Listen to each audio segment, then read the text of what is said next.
বন্ধুরা, আজকে আমি কথা বলবো যুবসাথী প্রকল্প কিভাবে আপনারা ফর্ম ফিল আপ করবেন এবং কি কি ডকুমেন্ট লাগতেছে, কোথায় কি লিখতে হবে, সমস্ত কিছু এই ভিডিওর মাধ্যমে। এর আগামী 15ই ফেব্রুয়ারি আপনাদের এলাকার বিডিও অফিসে কিন্তু সেই ক্যাম্পটি বসবে।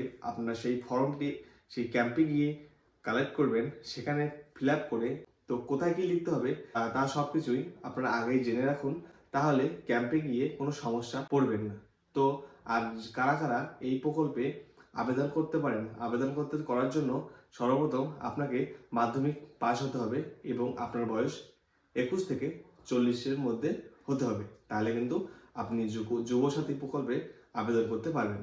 বেশি কথা না বলে সরাসরি আমরা মোবাইল স্ক্রিনে চলে যাই এবং তোমাদেরকে দেখাই কিভাবে ফর্ম ফিল আপ করতে হবে। বাংলা যুবসাথী প্রকল্পের যে ফর্মটি রয়েছে সেই ফর্মটি কিন্তু আমাদের মোবাইলের স্ক্রিনে আপনারা কিন্তু দেখতে পাচ্ছেন। এই ফর্মটি কিন্তু দুইটি পেজে রয়েছে। এটা হচ্ছে প্রথম পেজ, তারপর কিন্তু দ্বিতীয় পেজ এইরকম। তো এই ফর্মটি আপনাদেরকে দেখাবো আপনারা কীভাবে সহজেই ক্যাম্পে গিয়েই সঠিকভাবে আপনারা ফর্মটা ফিল আপ করবেন। ঠিক আছে, তো চলো ভিডিও শুরু করি। সর্বপ্রথম দেখতে পাচ্ছেন ডান দিকে এখানে আপনার কিন্তু পাসপোর্ট সাইজের ফটো লাগবে, সেটা হচ্ছে কালারিং কালারিং ফটো। ঠিক আছে, কালারিং ফটো লাগবে। তারপরে এখানে দেখতে পাচ্ছেন রেশন কার্ড নম্বর, আধার নম্বর, আর এখানে লেখা আছে উপলক্ষ নাম, মাধ্যমিক বা স- সম্মানের পরীক্ষা অনুযায়ী এখানে আপনার নাম লিখতে হবে। তারপর এখানে দেখতে পাচ্ছেন মোবাইল নম্বর এখানে আছে। তারপর এখানে তো মোবাইল নম্বরের সাথে আপনার ব্যাংক অ্যাকাউন্ট যে রয়েছে, যে ব্যাংক অ্যাকাউন্টটি আপনি এখানে দিবেন, তো সেইখানে কিন্তু লিঙ্ক থাকা দরকার। লিঙ্ক, ঠিক আছে, লিঙ্ক না থাকলে কিন্তু হবে না। তো এখানে কিন্তু লিখিয়ে দিয়েছে যে লিঙ্ক লাগবে। তো এখানে আপনারা সর্বপ্রথম আপনাদের রেশন কার্ডের নম্বরটি লিখে দিবেন। তারপর এখানে লিখে দিবেন আপনার আধার কার্ড নম্বরটি। তারপর এখানে মাধ্যমিক আর আপনার আধার কার্ডের যে নামটি রয়েছে সেম নাম, সেই নামটি এখানে লিখে দিবেন। তারপর এখানে দেখতে পাচ্ছেন মোবাইল নম্বর। ঠিক আছে, মোবাইল নম্বর লিখে দিবেন, যেই মোবাইল নম্বর আপনার ব্যাংকের সাথে লিঙ্ক রয়েছে সেই মোবাইল নম্বরটি এখানে লিখে দিবেন। তারপর নিচে দেখতে পাচ্ছেন ইমেল, এখানে লেখা আছে যদি থাকে। আপনি যদি থাকে তাহলে দিয়ে দিবেন, আর না থাকলে দিবেন না। তারপর এখানে দেখতে পাচ্ছেন আপনার লিঙ্গ, আপনি পুরুষ, মহিলা নাকি অনন্য। তো আপনি যদি পুরুষ হয়ে থাকেন তো পুরুষের ঘরে টিক দিবেন, এবং আপনি যদি মহিলা হয়ে থাকেন তো মহিলার ঘরে টিক দিবেন। তারপর নিচে দেখতে পাচ্ছেন, তারপরে আপনার এখানে জন্ম তারিখ। ঠিক আছে, আপনার এখানে দেখাই দেওয়া আছে প্রথমে আপনার তারিখটা, তারপর আপনার মাস, তারপর আপনার জন্ম সালটি। ঠিক আছে, সালটি লিখে দেওয়ার পর লিখে দিবেন। তারপর এখানে নিচে দেখতে পাচ্ছেন পিতার নাম, আপনার পিতার কি নাম সেই নামটি এখানে লিখে দিবেন। তারপর আপনার মাতার কি নাম সেখানে লিখে দিবেন। তারপর আপনি যদি বিবাহিত হয়ে থাকেন বা আপনার যে স্বামী রয়েছে বা স্ত্রী, তো সেই নামটি এখানে লিখে দিবেন, স্বামী বা স্ত্রীর নাম।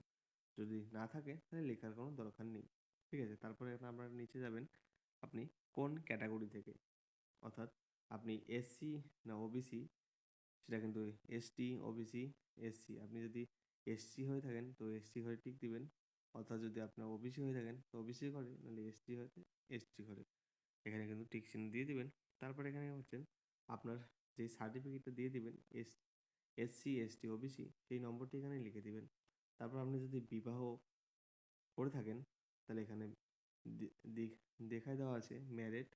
আপনি যদি বিচ্ছেদ, মানে অর্থাৎ আপনার যদি ডিভোর্স হয়ে গেছে তাহলে এখানে টিক চিহ্ন দিবেন, অর্থাৎ আপনার যদি বিধবা তাহলে এখানে টিক চিহ্ন দিবেন। আপনার যদি এখনও পর্যন্ত সিঙ্গেল, অবিবাহিত, তাহলে এখানে টিক চিহ্ন দিয়ে দিবেন।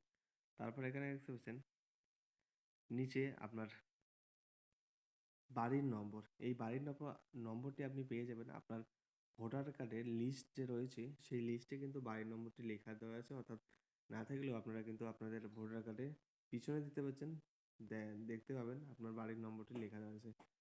আর অন্যথা আপনাদের বাড়ির গার্জিয়ানকে জিজ্ঞাসা করবেন, তিনি কিন্তু বলে দিবে। তারপর এখানে নিচে দেখতে পাচ্ছেন এখানে লেখা আছে গ্রাম বা শহর, আপনার ভিলেজের নাম কি, আপনাদের ভিলেজের যেই নামটি রয়েছে এটা লিখে দিবেন। তারপর আপনার ডাকঘর অর্থাৎ পোস্ট অফিস আপনি এখানে লিখে দিবেন। তারপর আপনার গ্রাম পঞ্চায়েতের ওয়ার্ড নম্বর এখানে লিখে দিবেন। তারপর আপনার ব্লক, আপনি কোন ব্লক থেকে, অর্থাৎ পৌরসভা যে কোনো একটা লিখে দিবেন।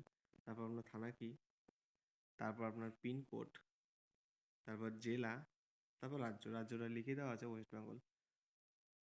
তারপর আমরা ২ নম্বর পেজে চলে যাব। তারপরে এখানে দেখতে পাচ্ছেন আপনার মাধ্যমিক সার্টিফিকেট যে আপনার রোল, সংখ্যা আর বয়সটি লেখা আছে আপনারা কিন্তু এখানে লিখে দিবেন হুবাহু। তারপরে এখানে হচ্ছে আপনি কোন বোর্ড থেকে পাস করেছেন। ওয়েস্ট বেঙ্গল বোর্ড থেকে বা ওয়েস্ট বেঙ্গল মাদ্রাসা বোর্ড থেকে, যে কোনো বোর্ড থেকে আপনারা পাস করে থাকলে সেই এখানে WBBSC, CBSC, তো এখানে কিন্তু টিক করে দিবেন। আপনার যে বোর্ড থেকে মাধ্যমিক পাস করেছেন সেই জায়গায় কিন্তু টিক চিহ্ন দিয়ে দিবেন। তারপর আপনার শিক্ষাগত যোগ্যতার সর্বোচ্চ আপনি শিক্ষাগত যোগ্যতা আপনার কত আছে? আপনি কি BA পাস করেছেন বা গ্র্যাজুয়েট, অর্থাৎ আপনি মাধ্যমিক পাস করে পড়াশোনা ছেড়ে দিয়েছেন, আপনারা পড়াশোনা কন্টিনিউ করতেছেন, তো এখানে লিখে দিবেন, ঠিক আছে?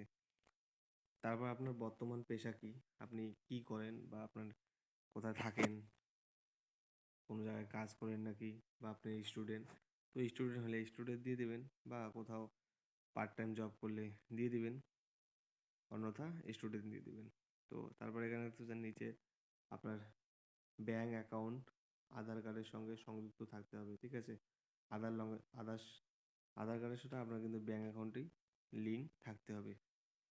এখানে কিন্তু উল্লেখ করা দিয়েছে। তারপরে এখানে আপনারা কিন্তু ভালো করে আপনাদের ব্যাংকের নামটি লিখে দিবেন। স্টেট ব্যাংক বা সেন্ট্রাল ব্যাংক বা পাঞ্জাব ব্যাংক, বরোদা ব্যাংক, যে কোনো ব্যাংকের আপনারা নাম লিখে দিবেন। তারপর ব্যাংক ব্রাঞ্চ নেম, আপনার ব্যাংকে শাখাটি কোনটি, তারপরে এখানে আপনারা শাখাটি লিখে দিবেন। তারপর এখানে দেখতে পাচ্ছেন ব্যাংক অ্যাকাউন্ট নম্বর। এই যে ব্যাংক অ্যাকাউন্ট নম্বরটি আছে আপনারা কিন্তু ভালোভাবে দেখে শুনে একটু টাইম নিয়ে কিন্তু লিখে দিবেন, কোনো তাড়াহুড়ো নেই, কারণ ব্যাংকে কিন্তু আপনার টাকাটি চলে যাবে। তো তারপরে এখানে দেখতেছেন IFSC কোড, যেই ব্যাংকে আপনার অ্যাকাউন্ট রয়েছে সেই ব্যাংকের IFSC কোডটি এখানে দিয়ে দিবেন আপনার ব্যাংক বই থেকে। তারপর আপনারা নিচে দেখতে পাচ্ছেন অন্য কোথাও সরকারি সাহায্য পান কিনা রাজ্য সরকার প্রদত্ত শিক্ষাগত সুবিধাবাদী বৃত্তি ছাড়া। আপনারা যদি অন্য কোনো চাকরি করেন, ঠিক আছে, তাহলে এখানে হ্যাঁ বলে দিবেন, টিক চিহ্ন দিবেন, আর অন্যথা না করে থাকলে না দিয়ে দেবেন। তো আমরা কেউ চাকরি পাই না, এটা বেকার ভাতা, তো আমরা সবাই না করে দেব, ঠিক আছে? এটা দেওয়ার পর নিচে এখানে দেখতে পাচ্ছেন লেখা রয়েছে উপগ্রহ করে উপযুক্ত বক্সে টিক দিন। তারপর এখানে যদি পান বিস্তারিত বিলন দিন। তারপর এখানে দেখতে পাচ্ছেন আপনার মাধ্যমিক বা সমতুল্য পরীক্ষায় অ্যাডমিট কার্ড, এখানে টিক চিহ্ন দিয়ে দিবেন। তারপর মাধ্যমিক বা সমতুল্য পরীক্ষা মার্কশিট, শিক্ষাগত যোগ্যতা সার্টিফিকেট, এখানে টিক চিহ্ন দিয়ে দিবেন। তারপর এখানে আধার কার্ডের কপি, এখানে টিক চিহ্ন দিয়ে দিবেন। ভোটার কার্ডের কপি, টিক চিহ্ন দিবেন। ব্যাংক অ্যাকাউন্টে পাসবইয়ের প্রথম পাতা, এখানে টিক চিহ্ন দিবেন। তারপর এখানে আপনাদের SC ST OBC কার্ডের যদি থাকে তাহলে এখানে টিক চিহ্ন দিয়ে দিবেন। তারপর এখানে আপনারা দেখতে পাচ্ছেন আর কিছু নেই, এটা হচ্ছে ঘোষণা। আর তারপরে এখানে আপনার যেই তারিখে আপনারা সবাই জমা করবেন, সবার তো 15 থেকে চালু হবে, আপনারা 15 তারিখ এখানে যে তারিখে জমা করে দেবেন সেই তারিখটা এখানে লিখে দিবেন। লিখে দেওয়ার পর এখানে আপনাদের সিগনেচারটা, যেই আবেদন করলো, যেই এই ফর্মটি ফিল আপ করতেছে বা যার নামে আপনি ফিল আপ করতেছেন, তার এখানে সিগনেচার করে দিবেন। সিগনেচার করে দেওয়ার পর আরও নিচে দেখতে পাচ্ছেন এখানে একটু একটু স্ক্রল করলে আরও একটি পেজ চলে আসবে আপনাদের সামনে। এখানে কিন্তু দুয়ারের সরকার রেজিস্ট্রেশন নম্বর সেটা কিন্তু দিয়ে দিবে। আপনাদের এখানে কিছু লেখার দরকার নেই, যে অফিসার থাকবে সেখানে কিন্তু লিখে দিবে আপনার মোবাইল নম্বর, আধার নম্বর সব কিছু এখানে লিখে দিবে। আর এই পেজটি রয়েছে, এই পেজটি আপনাকে আপনার হাতে দিয়ে দিবে। আর বাকি যে পেজটি রয়েছে ফর্ম ফিল আপ করার পর এই পেজটি কিন্তু জমা নিয়ে নেবে। তো এই ছিল আজকে ছোট্ট ভিডিও। যদি ভিডিওটা হেল্পফুল হয় তাহলে অবশ্যই ভিডিওটা লাইক করবেন এবং আমাদের চ্যানেলটিকে সাবস্ক্রাইব করে পাশে থাকবেন।